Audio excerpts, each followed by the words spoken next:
Welcome to special chit chat. Real incidents ఆధారంగా ఒక కథను రాశారు. స్నేహం, ప్రేమ ఎలిమెంట్స్ని యాడ్ చేశారు. అంతేకాకుండా ఫ్యామిలీ డ్రామాని మిక్సప్ చేసి ఒక సినిమాగా మలిచారు. అదే దేవగుడి. ఇప్పుడు మనం దేవగుడి టీం దగ్గరికి వెళ్తున్నాం. నాతో పాటు రండి. మరి దేవగుడి మూవీ టీంతో మనం ఉన్నాము. నలుగురు ఉన్నారు. అసలు ఎవరితో ఏం మాట్లాడాలి కూడా అర్థం కావట్లేదు. ముందుగా హీరోయిన్ అనుశ్రీ. హాయ్ అనుశ్రీ.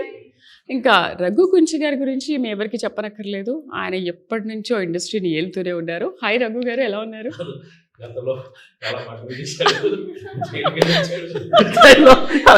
ఇండస్ట్రీలో ఎంతమందికి తెలియదు చెప్పండి. ఇప్పుడు మీకు కొత్తగా పరిచయం అవసరం లేదు. అండ్ డైరెక్టర్ రామకృష్ణ గారు, హాయ్ అండి. అభినవ్ హీరో, హాయ్ అండి. ఎలా ఉన్నారు?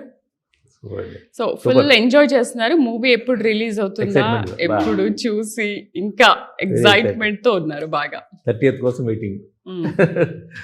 దేవగుడినే కాస్త ఏంటి వెరైటీగా ఉంది టైటిల్ అనిపిస్తుంది రామకృష్ణ గారు. అసలు రామకృష్ణ గారు మీరే హీరోలా ఉన్నారండి. Blazer, shirt.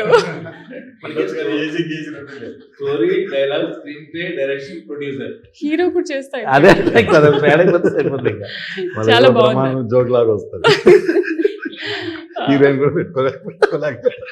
దేవగుడి ఏంటి అసలు? అంటే ఆ టైటిల్ మీకు ఎలా, అంటే ఎందుకు పెట్టాలనిపించింది? ఆ స్క్రీన్ అండ్ ఆ స్క్రిప్ట్ కి తగ్గట్టుగా టైటిల్ యాక్ట్ అయింది కాదండి. It is based on real incidents. Okay. In public domain information తోటి. The village is also a real village. Devagudi అనేది ఉంది near by Kadapa, in between Proddatur and Jammalamadugu. సరే, మీరు రాయలసీమ ఏంటి? అవునండి, నాది రాయచోటి. అభినవ్ గారు ఎలా ఉన్నారు? సో ఫస్ట్ టైం మీకు ఈ మూవీలో ఆఫర్ వచ్చింది అని విన్నాం. చాలా ఆడిషన్స్కి వెళ్ళారు కానీ అక్కడ అవ్వలేదు, బట్ దీంట్లో మీరు సెలెక్ట్ అయ్యారు అని. That is a good opportunity కదా. రామకృష్ణ గారు మంచి ఆపర్చునిటీ ఇచ్చారు మీకు. ఏంటి అభినవ్లో ఏం నచ్చింది మీకు? హీరోగా మంచిగా సెలెక్ట్ చేసుకున్నారు. కంటెంట్ దగ్గర కట్అవుట్ ఉన్నాడని తీసుకున్నా. ఆయన సెలెక్ట్ అయ్యారు దానికి తగ్గట్టుగా. యాక్టింగ్ ఉంది, థియేట్రికల్ గా చేశారు ముంబైలో. మోరెవర్ నన్ను ఆడిషన్ లోనే ఏడిపించాడు. అంత ఎమోషనలైజ్డ్. అది చేయగలిగితే ఏదైనా చేయించుకోవచ్చు అనిపించింది. సో బాగా చేశాడు. టేక్స్ అవి ఎక్కువ తీసుకున్నారా? అంటే ఫస్ట్ టైం అన్నప్పుడు చాలా మంది టేక్స్ ఎక్కువ వర్క్షాప్ చేసాం. సో టేక్స్ ఎక్కువ తీసుకోవద్దని, వాళ్ళలో కాన్ఫిడెన్స్ బిల్డప్ చేయాలని. ఇప్పుడు ఎందుకంటే కెమెరా దగ్గర నంబర్ ఆఫ్ టైమ్స్ టేక్స్ తీసుకుంటే చాలా మంది చూస్తూ ఉంటారు. పబ్లిక్ లొకేషన్ లో చేస్తున్నాను నేను మోరెవర్ న్యాచురాలిటీ కోసం. అక్కడ వీళ్ళు ఇన్సల్ట్ గా ఫీల్ అయితే ఇంకేం చెప్పినా చేయలేరు. సో దట్ ఇక్కడ వర్క్షాప్ లో వెల్ ప్రిపేర్డ్ ఆల్రెడీ.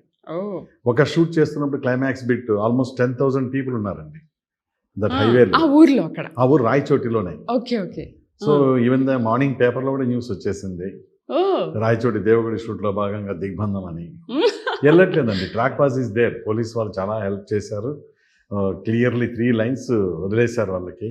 వెళ్ళట్లేదు, షూట్ చూస్తున్నారు. అంతగా ఆకట్టుకున్నారు అనమాట. అంత బాగా వచ్చిందండి.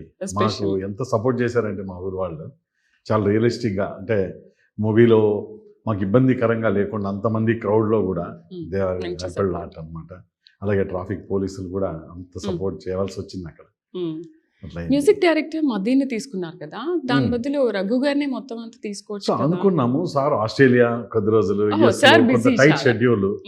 సో ఇలాంటి కొన్ని రీజన్స్ అప్పటికే ఒక సాంగ్ చేశారు. అది బాగా మంచిగా అయిందనమాట. బాగా అరౌండ్ 14 lakhs పైన చూశారు కూడా. సో బాగా వచ్చింది. సో మీన్ వైల్ నేను ఇంకా మదీన్ ఎస్కే గారిది బ్యాక్గ్రౌండ్ ఇంకొక 2 songs చేయించానండి. ఓకే. కాకపోతే ఎక్కువ నెగటివ్ రోల్స్ చేస్తున్నారు రఘు గారు, ఎందుకు? చెప్పండి. రామకృష్ణ గారు, ఆయన్ని చూస్తే నెగిటివ్ ఎక్కడైనా షేడ్ కనిపిస్తుందా మీరు చెప్పండి? ఎంత పాజిటివ్ గా ఉంటారు అంటే, మ్యూజిక్ డైరెక్టర్ గా ఇంటర్వ్యూస్ చేసినప్పుడు ఆయన పాటలు పాడుతుంటే నేను బాగా ఎంజాయ్ చేసేదాన్ని చెప్పాలంటే. ఇప్పుడు ఆయన్ని అలా రోల్ లో చూడాలంటే అమ్మో అనిపిస్తుంది. లేదండి, యాజ్ ఎ యాక్టర్ గా అన్ని చేయగలుగుతారు. చేయించుకునే కెపాసిటీ ఉండాలి డైరెక్టర్ కి. వాళ్ళు మోల్డ్ అవుతారు, ఎలానో మోల్డ్ అవుతారు. ఇంట్రెస్ట్ ఉంటే చాలు, వాళ్ళకి ఇంట్రెస్ట్ ఉంటే మోల్డ్ అవుతారు. సార్కి అవి ఉన్నాయి కాబట్టి నేను చూశాను గతంలో ఆయనవి. సో డిఫరెంట్గా ఇవ్వాలి, యూనిక్గా ఉండాలి. సో దేవుడి వీరారెడ్డి అంటే ఆల్రెడీ ఏ షేడ్ లేని ఒక సీనియర్ ఆర్టిస్ట్ కావాలి. సో ఆల్రెడీ మొనాటి ఆఫ్ మంచి ఆర్టిస్ట్ చాలా మంది చేశారు రాయలసీమ బ్యాక్గ్రౌండ్లో. విలన్స్గా. వాళ్ళని తీసుకోవడం వల్ల అదే ఫ్లేవర్ నేను కొత్తగా చెప్పే విధంగా ఉండదు. అది దేవుగుడి సినిమా రియలిస్టిక్ బేస్ అవ్వదు అది. సో వాళ్ళకి అయ్యే గుర్తొస్తూ ఉంటాయి. అరవింద సమేతలో ద గ్రేట్ జబల్ బాబు గారు గుర్తొస్తూ ఉంటారు. సో ఇక్కడ ఒక డిఫరెంట్ స్టైల్లో వెళ్తారు. ఎందుకు అంటే ఈయన దేవుడి వీరారెడ్డి, ఆయన ఇలానే ఉంటాడు. సార్ చెప్పండి సార్, ఎలా ఉన్నారు?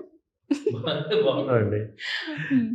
ఈ మూవీలో ఏంటి ఆ నెగిటివ్ రోల్ మీకు ఎంత బాగా అనిపించింది? అంటే మిగతా మూవీస్కి ఈ మూవీస్కి ఏమైనా తేడా ఉందా? అంటే ఒక దీంట్లో చేసిన నెగిటివ్ పరిపూర్ణ ఆనందం అంటారు, అలాంటి ఒక ఆనందం ఇక్కడ లభించింది మీకు. లభించింది క్యారెక్టర్ పరంగా. ఒక చాలా షేడ్స్ ఉంటాయండి. అంటే ఒక ఫ్రెండ్షిప్ అనేది ప్రాణిస్తాడు, అట్ ద సేమ్ టైం పౌరుషానికి పోతాడు, విపరీతమైన పౌరుషం. ఆ పగబడితే అంతు చూస్తాడు, ప్రతీకారం తీర్చుకోవాల్సి వస్తే నామరూపలేకుండా చేస్తాడు. అన్ని షేడ్స్ ఉంటాయి పాత్ర. దాంతోపాటు లాట్ ఆఫ్ ఎమోషనల్ క్యాండిడేట్, మళ్ళీ చాలా ఎమోషనల్. సో అన్ని షేడ్స్ పాత్రలో రావడం అంటే రీల్కి మీకు కొత్త దేహ వీరారెడ్డి కనిపిస్తుంటాడు సినిమాలో. క్లైమాక్స్ వచ్చేవరకు వీరారెడ్డి అట్లా. సో ఇన్ని డిజైనింగ్ క్యారెక్టర్స్, డిజైన్ చాలా బాగా చేశారు. ఈవెన్ లుక్ కానీ, ఆ dress, the way of dressing style, కోరమేసం, ఆ కళ్ళజోళ్ళు, ఎవ్రీథింగ్ మొత్తం చాలా కేర్ తీసుకున్నారు. ఆయన చేతి కడిగిన దగ్గర ఆ చేతి మొత్తం ఆయన చూసేవారు. విచిత్రం ఏంటంటే స్టైలిస్టులు ఎవరు లేరు దీనికి మాకు. ఆయనే అన్ని, స్టైలిస్ట్ కూడా ఆయనే. మీకు విచిత్రం ఏంటంటే స్టైలిస్ట్ కూడా ఆయనే మాకు. ఎవ్రీథింగ్ మొత్తం ఎవ్రీథింగ్ ఎవరు ఏం వేసుకోవాలి ఆయన చూస్తే తెలియట్లేదా మనకి? చాలా కేర్ తీసుకున్నారండి. పొద్దున్న పండగలా ఉండేది మాకు షూటింగ్ మొదలైతే. అవునా? అంతమంది జనం, ఊరంతా వచ్చేవారు మొత్తం. అండ్ ఆయన కూడా చాలా ఫ్రీగా ఉంటున్నారు మీ ఆర్టిస్ట్. స్మైల్ ఉంది చూసారా, పొద్దున్న 8కి ఆన్, ఎప్పుడు పడుకుంటే ఆఫ్ అవుతుంది అంతేది. నాకు తెలిసి పడుకుని కూడా నవ్వుతారో తెలియదు, ఆ విషయం నాకు తెలీదు. నవ్వుతూ కూడా నిద్రపోతారో తెలియదు, కానీ ఎప్పుడు నవ్వాలా ఉంటుంది. సిగ్నేచర్ మాకు ఎంత టెన్షన్ ఉన్నాయి, ఎంత అక్కడ కాంప్లికేటెడ్గా ఉన్న స్మైల్తో ఉంటారు ఇంత మనిషి. విచిత్రంగా తీసిన సినిమానేమో చూసారు కదా ఎలా ఉందో ట్రైలర్. ఏంటా secret? Secret smile, always smile. నాకు తెలియదు, ఇట్లా అంటుంటే వింటుంటే. గ్రేట్ స్మైల్ అండి, స్మైల్ పోతే పెద్ద ఫ్యాన్ అయింది స్మైల్కి. అయితే నాకు ఒక డౌట్ ఏంటంటే, మీరు ఎప్పుడు నవ్వుతూ ఉంటారు మీరు కూడా. ఆ నెగిటివ్ రోల్ చేసినప్పుడు చాలా సీరియస్గా ఉండాలి కదా. మీరు నవ్వారా మరి ఆ నెగిటివ్ రోల్లో? అంత బీభత్సంగా మాట్లాడాలి అనుకున్నప్పుడు మీకు నవ్వు రాలేదా? క్యారెక్టర్లోకి మీరు ఎంటర్ అయిపోయారు. నవ్వుకుంటూ పెట్టుకొచ్చేస్తా కావాలంటే. కొంతమందికి అలా రాదు కదా సార్, చెప్పండి. ఈవిడ కెమెరా ఆఫ్ చేసి కెమెరామెన్ దుకాణం సర్దేశాడు, ఈవిడ ఇంకా నటిస్తూ అయిపోయింది. పద అనుశ్రీ అసలు ఇక్కడ ఇంత ఏడిపిస్తే షార్ట్ లో ఆ లొకేషన్ లో ఎంత ఏడిపించిండొచ్చు కదా రఘు గారు. ఇప్పుడు కూడా రైట్. అనుశ్రీ, ఎలా వచ్చింది ఆఫర్ నీకు? ఆడిషన్ త్రూ వచ్చింది. ఓకే, ఫస్ట్ అటెంప్ట్ లోనే సెలెక్ట్ అయిపోయావు. ఆడిషన్ చేసాము, సార్ స్టోరీ చెప్పారు. ఆఫ్టర్ 2 days తర్వాత మళ్ళీ కాల్ చేసి నేనే అడిగి ఉండే సార్ ఏమైంది అని. ఎందుకంటే అప్పటికే నాకు ఆ స్టోరీ చాలా ఫుల్ నచ్చింది అండ్ ఎక్కేసింది ఆ మైండ్కి ఆల్రెడీ. నేను ఎప్పుడైతే స్టోరీని ఇంటికి వెళ్ళానో, నేను ఈ రాయలసీమ స్లాంగ్ వింటూనే ఉన్నా వీడియోస్ అన్ని. ఆ తర్వాత మళ్ళీ ఆఫీస్కి వెళ్ళి అప్పుడే అగ్రిమెంట్ చేసుకున్నాను, ఎంటర్ అయిపోయావు క్యారెక్టర్. క్యారెక్టర్ అనాలిసిస్ అప్పుడే చేసేసుకున్నా, స్టోరీ విన్నప్పుడే చేసేసుకున్నా. శ్వేతారెడ్డి సార్ డబ్బింగ్ అనుశ్రీతోనే చెప్పించారా? నాకు అదే అనిపించింది, వాయిస్ బాగుంది కదా. అంటే టెక్నికల్గా కొద్దిగా ప్రాబ్లం ఇన్ బిగినింగ్ లో, బట్ నేను పట్టుబట్టాను. అమ్మాయి ఎన్ని ఇంట్రెస్ట్ ఉంది అమ్మాయికి అని సౌండ్ ఇంజనీర్స్తో డిస్కస్ చేసి డెఫినెట్గా అది మోల్డ్ చేసాం. బాగానే చాలా బాగా చెప్పింది. ఫస్ట్ టైం అవును, వేరే వాళ్ళు కష్టమే కదా. ఆ స్లాంగ్ ఆమె ఇబ్బంది పడలే. కొంచెము అంటే బేస్ వాయిస్ తక్కువ ఉంటుంది. సో ఫెరోషియస్ డైలాగ్స్ ఉన్నాయి. మోర్ దాన్ హీరో అంత ఫెరోషియస్ గా కొన్ని డైలాగ్స్ ఉన్నాయి కొన్ని సిచ్యువేషన్స్ లో. ఒకసారి చెప్పవా డైలాగ్? ఆవిడ చెప్పండి. అది ధర్మం ఎప్పుడు దారి తప్పదు, నా ధర్మ కూడా దారి తప్పడు. సార్ భలే ట్రైనింగ్ ఇచ్చారు సార్. ఇక్కడ కూడా అసలు అంత సీరియస్ గా డైలాగ్ చెప్పేసి. ఇంకా చాలా పెద్ద డైలాగ్స్ ఉన్నాయి. ఇప్పుడు మూవీ రిలీజ్ సస్పెన్స్ ఎలిమెంట్స్ బయటకు వస్తాయని చెప్పట్లేదు. మోకాళ్ళు తెరుచుకుందని అయ్యో ఈ మధ్యకాలంలో చాలా మంది హీరో హీరోయిన్లు నిజంగానే దెబ్బలు తగిలించుకుంటారు. లాస్ట్ ఒక సీన్ లో నేను చూసాను, పరిగెత్తుకొచ్చి డామని 3 మొగ్గలేసాడు. అయ్యో, రాళ్ళు అవి కొండ మీద 3 పల్టీలు కొట్టాడు. కొట్టినా సరే పాపం చేస్తేనే అలా రియల్. సింగిల్ టేక్ మళ్ళీ సింగిల్ టేక్ మళ్ళీ లేచి పడవలసిన దానికన్నా ఎక్కువ ఇంపాక్ట్ అయిపోయింది. అదేదో తట్టుకున్నట్టుంది. ఈ అమ్మాయి కూడా పడిపోతుందేమో నేను టెన్షన్ ఫీల్ అయ్యాను. పడలేదు, మెయింటైన్ అయిపోయింది. Almost about to fall. Abhinav గారు మీ ఎక్స్పీరియన్స్ చెప్పండి. మీరు చాలా సైలెంట్ గా ఉన్నారేంటి? వీళ్ళు ముగ్గురు ఇన్వాల్వ్ అయి మాట్లాడుతున్నారు, మీరు అసలు ఏమీ మాట్లాడట్లేదు. వింటున్నా. ఏంటి మీరు ఒక డైలాగ్ చెప్పండి. దెబ్బలు తగిలే అంటున్నారు కదా, ఎక్స్పీరియన్స్ కూడా ఒకసారి షేర్ చేసుకోండి. యాక్చువల్లీ ఏం లేదు, ఆ రోజు ఇదే సార్ చెప్పినట్టు ఆ సీన్ ఎమోషన్లో రన్ చేసుకుంటూ వచ్చే దగ్గర మేము లైట్ ఫాలో అవ్వాలనుకున్నాం. కానీ సీన్లో ఆ ఇంపాక్ట్ అంటే సింగిల్ షాట్ సీన్, అది కంప్లీట్గా చేయాల్సిందే. ఓకే, ఒక 4 minutes ఉంటుంది. సో నేను ప్రిపేర్ అయ్యేసి ఇద్దరం రన్ చేసుకుంటూ వెళ్దాం ఇట్లా అని అనుకున్నాం. తెలియకుండా ఏమైపోయిందంటే ఎమోషన్లో అంటే ఒక ఫోర్స్లో పడిపోయా. సో అప్పుడు చెస్ట్కి దాకి మేబీ రిబ్బిరిగిపోయిందేమో అనిపించింది. ఊపిరి ఆడలేదు. సీసాలు పగిలి తర్వాత మళ్ళీ లేచి పరిగెడుతూ సీన్ అంతా కంప్లీట్ చేసాం. అది బ్రీతింగ్లోనే సీన్ అంతా కంప్లీట్ చేసిన తర్వాత సీన్ అయిపోయి కట్ అయిన తర్వాత పక్కకు వచ్చి కూర్చుంటే ఫుల్ పెయిన్ వస్తుంది. ఇరిగిపోయిందేమో రిబ్బ అనుకున్నాను. ఒక 10-15 minutes తర్వాత కొంచెం రిలాక్స్ అయింది. సర్లే అనేసి అనుకుంటే నెక్స్ట్ డేనే పెద్ద యాక్షన్ ఎపిసోడ్ ఉంది, క్లైమాక్స్. ఫైటర్స్ తోటి ఫైట్ ఇదంతా. సో నెక్స్ట్ డేకి నైట్ కొంచెం మెడిసిన్ తీసుకొని నెక్స్ట్ డేకి చేస్తుంటే వాళ్ళు ఫైట్ చేస్తుంటే ప్రతిసారి తగులుతుంటే పెయిన్ వస్తూనే ఉంది. ఇంకా సో ఇంకా అయిపోయింది నా పని అనిపించింది ఒక టైంకి. ఇంకా సీన్కి వెళ్ళగలను, ఎందుకో చెప్పలేదు. ఎందుకంటే ఇంత షెడ్యూల్, అది షూట్ ఆగిపోవడం అసలు కరెక్ట్ కాదు కదండి. పెయిన్ ఉంటే ఏదో ఒకటి టాబ్లెట్ ఏదో వేసుకొని మళ్ళీ సెట్కి వెళ్తాం. కానీ ఇది నా ఫస్ట్ మూవీ. దాని తర్వాత ఇలాంటి ఆపర్చునిటీ, అంత పెద్ద సెటప్ సార్ అన్నట్టు 10,000 మంది వచ్చారు అక్కడికి మేము ఫైట్ చేస్తుంటే, ఏది మెయిన్ రోడ్లో.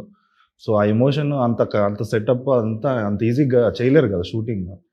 ఆ షూట్ కోసం సర్లే ఏదైతే అది అన్నట్టు ఆ మొత్తం కంప్లీట్ చేసి వెళ్ళిపోతే 10 days బెడ్ రెస్ట్ తీసుకోమన్నాడు డాక్టర్. తర్వాత షూట్ అయిపోయిన తర్వాత వెళ్ళి రెస్ట్ తీసుకున్నారు.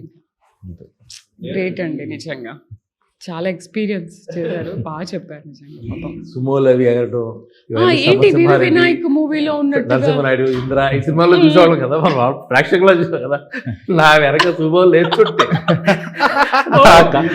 రియల్ గా నా కారు వెళ్తుంటే నా కారుకి బాంబు పెడితే వెనక కారు పేలుతుంది. చూసుకుంటే ఎలా ఉంటుందో, ఈ డ్రైవర్ కొట్టాలి, ఇది స్పీడ్ లో కొడుతుంది తప్ప అది లేదంటే వచ్చి మన ఎత్తివే పడుతుంది. చాలా భయం వేసింది. ఇక్కడ యాజ్ పర్ కంటెంట్ అక్కడ స్టంట్ మాస్టర్ లేడు డ్రైవింగ్ సీట్ లో, హీరో ఉండాలి. This was the story. Sir tension, ఈయన సరిపోకపోతే అది నిద్ర పడుతుందేమో, లేదు వెనకొచ్చి గుద్దేస్తుందేమో, పద అంటాడు. మేమేమో కొంత ఇన్స్ట్రక్షన్స్ ఇస్తూ ఉన్నాం. వీళ్ళందరి దగ్గర మొబైల్స్ ఆన్ అయిపోయినాయి, వాకీ టాకీలు ఉన్నాయి. వాకీ టాకీలలో మేము కోఆర్డినేట్ చేస్తున్నాం పర్ఫెక్ట్గా, ఎవరెవరు ఒక డ్యూటీ ఎంచుకున్నాం. Very micro level of planning. Moreover I'm an engineer. మా ప్రవీణ్ కూడా executive producer, is also an engineer. So మేము పర్ఫెక్ట్గా ప్లాన్ చేసాం. ప్రతి డ్రైవర్కి ఇన్స్ట్రక్షన్స్ ఎట్లా మెయింటైన్ చేయాలనేది, ప్రతి ఇద్దరు డ్రైవర్లకి ఒక కోఆర్డినేటర్ ఇన్స్ట్రక్షన్స్ అందరు వేగేశారు కాదు. సో చాలా జాగ్రత్త తీసుకున్నాం.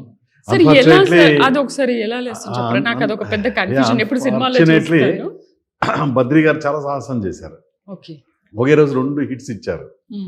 ఆయన ఎన్నో నేను లారీలు లేపానండి, పుష్పాలో లారీ ఎత్తిపోయాను, గుంతలా వేసాను కదా, ఇదేముంది నాకు అన్నాడు శంకర్ మాస్టర్తో కూడా. సరే ఒకటి బ్లాక్ సుమో సైడ్ హిట్టింగ్ ఇచ్చాడు, హార్డ్ హిట్టింగ్ ఇవ్వకుండా కొద్దిగా ఇస్తే అదొక టైప్లో వెళ్ళింది. నేను అదేది రెడ్ వెహికల్ని ఇంకొక అదే యాంగిల్లో ఇవ్వమన్నాను. అంత ఏం మజా ఉంటుంది సార్, సేమ్ వద్దని హార్డ్ హిట్టింగ్ ఇచ్చి రోల్ చేస్తా అన్నాడు నడి రోడ్డు మీద. అయితే మాకు ప్రాబ్లం ఏంటంటే అది ఎగ్జాక్ట్లీ నడి రోడ్డు మీద పడిపోతే బ్యాక్ మళ్ళీ వీళ్ళ కాన్వాయ్ ఉంటుంది, అరౌండ్ 18 vehicles పాస్ ఆన్ అవ్వాలి. సో చాలా టెన్షన్. ఒకసారి హిట్ అయిపోయిన వెహికల్ ఇంకా పైకి రాదు, షార్ట్ ఫెయిల్యూర్ అయితే. ఆల్మోస్ట్ 3 to 4 cameras రన్నింగ్లో ఉన్నాయి, 4 cameras పైన ఇంకా డ్రోన్ కూడా ఉంది. సో పడిపోయారు. ఆ హిట్టింగ్లోనే మాకు తెలుస్తుంది, కనపడిపోతుంది స్క్రీన్లో. మేమేంటంటే ఆయన సేఫ్టీ కోసం కూడా గోప్రో పెట్టాము. ఏం చలనం లేదు, లేట్ అవుతుంది, అరుస్తున్నాం గట్టిగా పాసింగ్ అని. అంటే చాలా నేరో, అది అడ్డంగా రోడ్లోనే పడింది, సైడ్కి తిప్పుకొని వెళ్ళాలి, ఈ 18 వెహికల్స్ పాసింగ్ అవ్వాలి. చాలా అరిసరిసి స్పీడ్ పెంచేసాము. మళ్ళీ మొత్తం యూనిట్ వాళ్ళందరూ పరిగెత్తే వెళ్ళారు, ఆయన మాట్లాడట్లేదు. అప్పుడు 2 కాళ్ళు వణుకుతూనే ఉన్నాయి, నాకు మాట రావట్లేదు. సార్ కూడా ఈయన పరిగెత్తి వచ్చేసారు. ఎంతమంది మాట్లాడుతున్నా అసలు దాదాపుగా 10 మినిట్స్ అండి. అంబులెన్స్ నడిచాం, నేను అంబులెన్స్ కూడా ముందే పెట్టాను అక్కడ. ఒక కాంపౌండరు, ఇంకొక జూనియర్ డాక్టర్ ఇద్దరు ఉన్నారన్నమాట. స్ట్రెచ్చర్ తెచ్చేసారు. ఎట్లా లక్కీలీ ఏం అవ్వలేదు. నేను అన్నానండి మానేయమన్నాను కూడా బద్రీ గారిని, ఇంకా ఫర్దర్ మేము ఆడియన్స్ సింపుల్గా 2 hours 2.5 hours అలా సింపుల్గా చూసేస్తుంటాం, కానీ దీని వెనక ఎంత కష్టం ఉంటుంది. మీకు చాలా ఎక్స్పీరియన్స్ అయింది కదా. ఎంత 1 lakh 2 lakhs ఉంటాయి కదా హిట్ కొట్టినందుకు, అంతే. కానీ లైఫ్ రిస్కే కదా. నేను అదే చెప్పానండి బద్రీ గారికి, రాజన్నకు అయినప్పుడు చెప్పాను ఫోన్లో, సార్ మానేయండి, నేను ఊరికే మానేయమని చెప్పట్లేదు. ఎందుకంటే ఏ 10,000 20,000 ఇన్సూరెన్స్ కట్టేసి 1 కోటి 2 కోట్లు లేదా ప్రీమియం ఎక్కువ కట్టి ఇంకా ఎక్కువ తీసుకొని రియల్గా ఏదో వెహికల్ దగ్గర కావాల్సింది పడిపోయి డబ్బులు తీసుకుంటూ ఉంటారు. మీరు కేవలం ₹1,00,000 కోసం ఇంట్లో వస్తామో రాదు తెలియకుండా వస్తారు. ఇంట్లో వాళ్ళకి టెన్షన్ మళ్ళీ వచ్చేవరకు, ఎందుకంటే చాలా మంది చనిపోయి ఉన్నారు గతంలో. ఏమైనా జరగచ్చు, దే ఆర్ ఎక్స్పోజింగ్. మనం యాక్సిడెంటల్గా పోవడం వేరు, వీళ్ళు వాంటెడ్లీ వెళ్తున్నారు. ఏదైనా జరగచ్చు కదండి. ఒకవేళ వీక్ స్ట్రక్చర్ ఉంటే ఎక్కడ ఓపెన్ అయిపోతుందో తెలియదు. సో అలాంటప్పుడు నేను మానేయండి sir, financial burden I will take care of అన్న. చాలా ఇదిగా ఎమోషనల్గా ఫీల్ అయ్యారు. ఎవరికి ఏమీ కాలేదు, సినిమా హ్యాపీగా తీశారు కదా. నిజంగా ఆ గాడ్ నేచర్ కూడా వెల్ సపోర్టెడ్ us. చాలా హ్యాపీ. ఫస్ట్ మూవీ అలా తీసినప్పుడు మనకి ఏవి కాలేదు అని అంటే అక్కడే మనం ఫస్ట్ హ్యాపీగా ఫీల్ అవుతాం కదా, ఏమి అవ్వలేదు, ఎవరికి ఏమి అవ్వలేదు అంటే. సూపర్. అసలు నాకు ఆ ఎక్స్పీరియన్స్ మీరు చెప్తుంటే ఇంకా ఇంకా వినాలని ఉంది, కానీ ఇదంతా నేను సినిమాలోనే చూస్తాను. అనుశ్రీ, మీ క్యారెక్టర్ ఒకసారి చెప్పండి, ఏంటి ఎలా ఉంటుంది? శ్వేతారెడ్డి క్యారెక్టర్ నవరసాలు ఉంటాయి. దాన్ని మీన్ అల్లరి ఉంటుంది, ప్రేమ ఉంటుంది, కోపం ఉంటుంది, లవ్ ఉంటుంది, ఇంకా సెంటిమెంట్ ఉంటుంది. అన్నీ కలిపితేనే ఈ శ్వేతారెడ్డి క్యారెక్టర్. అయితే సార్, ఇప్పుడు ఈ కమర్షియల్ ఎలిమెంట్స్ అనేది ఈ సుమోలు కానీ ఇవన్నీ ఇలా పెద్ద పెద్దవి రావడం అనేది మనం ఎక్కువగా పెద్ద మూవీస్లో చూస్తూ ఉన్నాం కదా. నాకు తెలిసి ఇది పెద్ద మూవీ కాదు కదా, మరి ఇన్ని ఎలిమెంట్స్ మీరు పెట్టారు అంటే. Story demands. ఈయన పెద్ద రెడ్డి కదండి, దేవగడి వీరారెడ్డి రాయలసీమలో పేరు మోసిన ఒక క్యారెక్టర్. సో ఆయన అలాగనే వెళ్ళాలి. ఇంకా చిన్న సినిమా పెద్ద సినిమాతో పని లేదు కదా. దట్ న్యాయం జరగాలి కదండి. ప్రొడక్షన్ వాల్యూస్లో కాంప్రమైజ్ అవ్వకూడదు. Luckily I'm only the producer and also director. నేను ఎక్కడ ఇంత చీమ దూరేంత అవకాశం కూడా ఇవ్వలేదు. యాజ్ పర్ సీన్ ఏం కావాలో అది ఉండాల్సిందే, అంతే. అభినవ్, ఏంటి నేను అడుగుతేనే వీళ్ళిద్దరు నేను ఏం అడగకపోయినా ఇన్వాల్వ్ అవుతున్నారు. సరే ఏంటి సార్, అభినవ్ అసలు షూట్లో కూడా ఇలాగే ఉండేవాడా? లొకేషన్స్లో సైలెంట్, షార్ట్ రెడీ అన్నప్పుడు రావడం చేయడం. నెక్స్ట్ మూవీ డైరెక్షన్ అన్నీ మీరే. మ్యూజిక్ గురించి Madin tell the story also. Songs కూడా చాలా బాగుంటాయి. ఆర్ఆర్ సాంగ్ అనేది సాడ్ వర్షన్ కూడా ఉంది. It will hunt the souls of the audience. So the signature tune will drive the story also till end of the movie. చాలా అద్భుతంగా ఉంటుంది. ఆ చిన్ననాటి ముగ్గురు స్నేహం, చెదిరిపోయిన గూరి ఇంటర్వల్ బ్యాండ్ మళ్ళీ ఎలా కలిశారన్నది క్లైమాక్స్. ఏం జరిగిందన్నది వెరీ సస్పెన్స్. కలుస్తారా కలవరా? Fights will, emotion will drive the fight. Fight wantedly will not come. The situation will be attacks. వీళ్ళు ఎవరిని అసలు వద్దు వెళ్ళిపోదాము, ఎవరిని చంపొద్దనే క్యారెక్టర్ ఇది. ఎదురు ఎక్కడ పడితే అక్కడ అటాక్ చేస్తే ఇంకా ఎంత దూరం పరిగెత్తామప్ప, ఇక్కడ నిలేసి నరకలేమా అని దే విల్ స్టార్ట్ అన్నమాట. వీళ్ళు ఇంకా మనం ఇట్లా పోతా అంటే దేవుడి నడిబొడ్డు రాయకడికి వస్తుంది, నడుపుతారు కదరా ధర్మ మనల్ని, యాడికి రా పారిపోతామని డైలాగ్స్ ఉంటాయి. కానీ రాయలసీమలో ఉండదు కదా, ఎవ్వరు అడ్డొస్తే వాళ్ళని వేసేయడం మాట్లాడుతుంటారు. మీ మూవీలో అలా లేదు, ఒక మంచి మెసేజ్ ఓరియంటెడ్. 100% అండి. మెసేజ్ మేము ఇవ్వట్లేదు, సినిమా తీసాము, థింక్ యువర్ సెల్ఫ్. అది చూస్తే మనకి అర్థమవుతుంది. అభినవ్ గారు, ఒక మంచి డైలాగ్ మీ నుంచి. యాక్చువల్లీ మూవీలో డ్రామా ఎక్కువ ఉంటుంది, మీకు ఇష్టమైంది, డైలాగ్స్ తక్కువ ఉంటాయి. ఓకే, సో ఏదైనా ఒకటి మీకు నచ్చిందే చెప్పండి. అసలు జ్యోతుల బ్యాచ్ ఇంకా రామాపురం వీధుల్లో వచ్చాందయ్యా. ఈ నా కొడుకులు ఆ నారపరెడ్డి గారు పంపిన ముఠ. మైక్ అవసరం లేదు. రఘు గారు, ఇప్పుడు మీ దగ్గరకు వచ్చా. డైలాగ్. రోట్లో తలకాయ పెట్టినాక రోకలి పూటు చిన్నదైతేనేమి పెద్దదైతేనేనప్ప పోనీరా. మీరు చెప్పింది బేస్ వాయిస్ లో చెప్తే చాలా బాగుంది.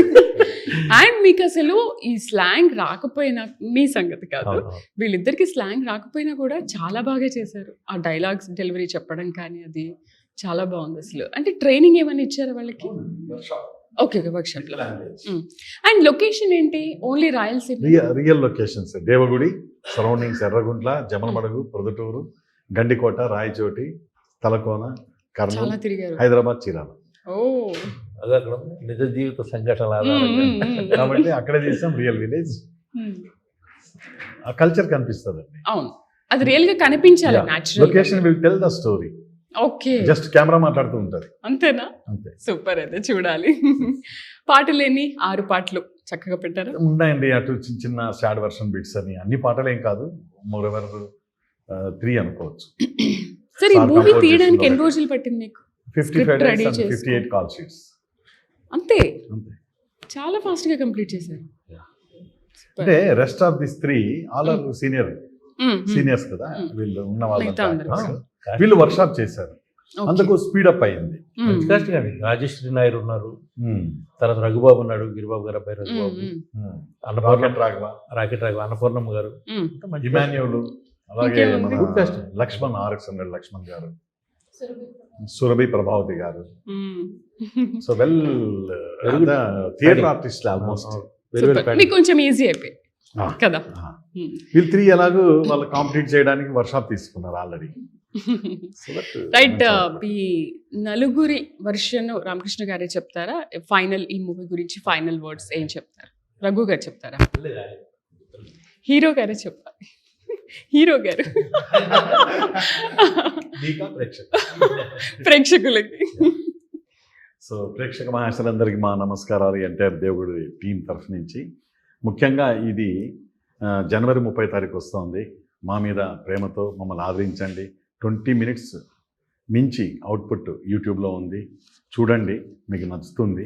కాస్త మా మీద చిన్న క్యాస్టింగ్ అనుకోకుండా, చిన్న క్యాస్టింగ్లో భారీ బడ్జెట్తో తీసి మంచి ప్రొడక్షన్ వాల్యూస్తో మీ ముందుకు వస్తున్నాం. మా మీద ప్రేమతో మమ్మల్ని మీకు నచ్చేలాగా తీసామని అనుకుంటున్నాం. కంటెంట్ నచ్చితే దయచేసి మా మూవీకి ప్రిఫరెన్స్ ఇచ్చి రావాల్సిందిగా మనస్ఫూర్తిగా కోరుతున్నానండి. Thank you very much and wish you all the best. తప్పకుండా ప్రేక్షకులు మీ దేవగుడి సినిమాని చూసి ఆదరిస్తారు. మళ్ళీ ఇలాంటి మంచి మూవీతో మళ్ళీ రండి. Thank you. రఘు గారిని మళ్ళీ నెగిటివ్ రోల్ నెగిటివ్ ఫిక్స్ అయిపోయారు. Right, thank you very much. So చూసారు కదా, దేవగుడి నిజ జీవితంలో జరిగిన సంఘటనల ఆధారంగా తీశారట. సో రామకృష్ణ గారు చెప్పినట్టు ఫస్ట్ నుంచి కూడా ఎవరు మూవీ మిస్ అవ్వకండి. ఫస్ట్ ఎంట్రన్స్ నుంచి క్లైమాక్స్ వరకు కూడా చాలా బాగా ఉంటుందని చెప్తున్నారు. చూసి మీరు కూడా ఎంజాయ్ చేయండి. ఫస్ట్ సీన్ మాత్రం అసలు మిస్ అవ్వకుండా చెప్తున్నారు. So be careful.